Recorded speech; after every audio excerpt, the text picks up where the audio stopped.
Section 2. You will hear a radio broadcast called Focus on the Arts. First, you have some time to look at questions 11 to 16 on page 4.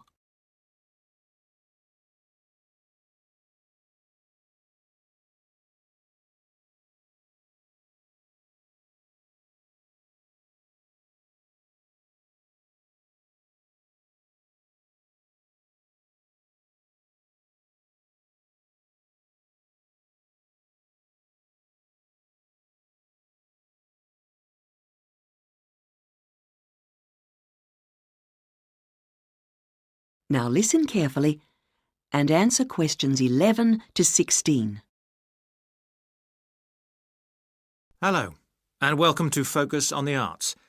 I'm your host, Dave Green, and this is your very own local radio programme. Every Friday evening, we put the spotlight on different arts and culture facilities and look at the shows and events that are on offer in the coming week.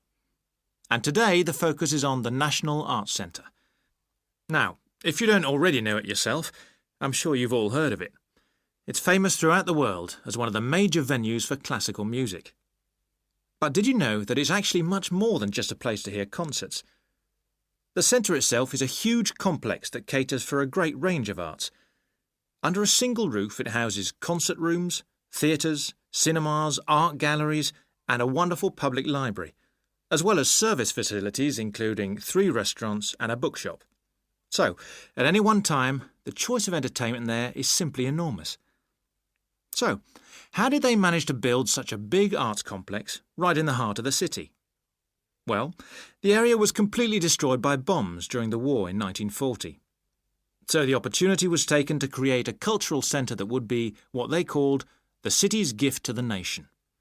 Of course, it took a while for such a big project to get started, but it was planned in the 60s, built in the 70s, and eventually opened to the public in 1983. Ever since then, it has proved to be a great success. It's not privately owned, like many arts centres, but is still in public hands. It's run by the City Council. Both our National Symphony Orchestra and National Theatre Company were involved in the planning of the project, and they're now based there, giving regular performances every week. And as the centre is open 363 days of the year, there are plenty of performances to choose from.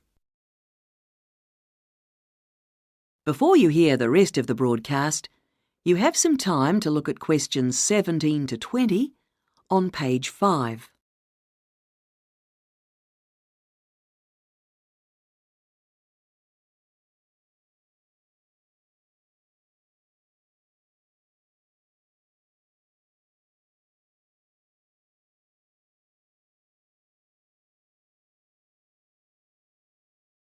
Now listen and answer questions 17 to 20. So, to give you some idea of what's on, and to help you choose from the many possibilities, we've made a selection of the star attractions. If you're interested in classical music, then we recommend you go along to the National on either Monday or Tuesday evening at 7:30 for a spectacular production of The Magic Flute, probably the most popular of all Mozart's operas. It's in the Garden Hall, and tickets start at only £8, but you'll have to be early if you want to get them that cheap. And remember, it's only on for those 2 evenings. For those more interested in the cinema, you might like to see the new Canadian film, which is showing on Wednesday evening at 8 p.m. in Cinema 2, and that's called 3 Lives. It's had fantastic reviews, and tickets cost just £4.50, which is a reduction on the usual price of £5.50. So, it's really good value, especially for such a great movie. But you can see the centre's main attraction at the weekend, because on Saturday and Sunday, 11 a.m. to 10 p.m, they're showing a wonderful new exhibition that hasn't been seen anywhere else in Europe yet. It's a collection of Chinese art called Faces of China. That's in Gallery 1, and it has some really fascinating paintings and sculptures by leading artists from all over China. And the good news is that it's completely free, so don't miss it. So why not go along to the National Arts Centre next week for one or all of these great events? And you can always pick up a programme and check out all the other performances and exhibitions on offer, or coming soon, on almost every day of the year. Next week, we'll be looking at the new Museum of Science. That is the end of section 2. You now have half a minute to check your answers.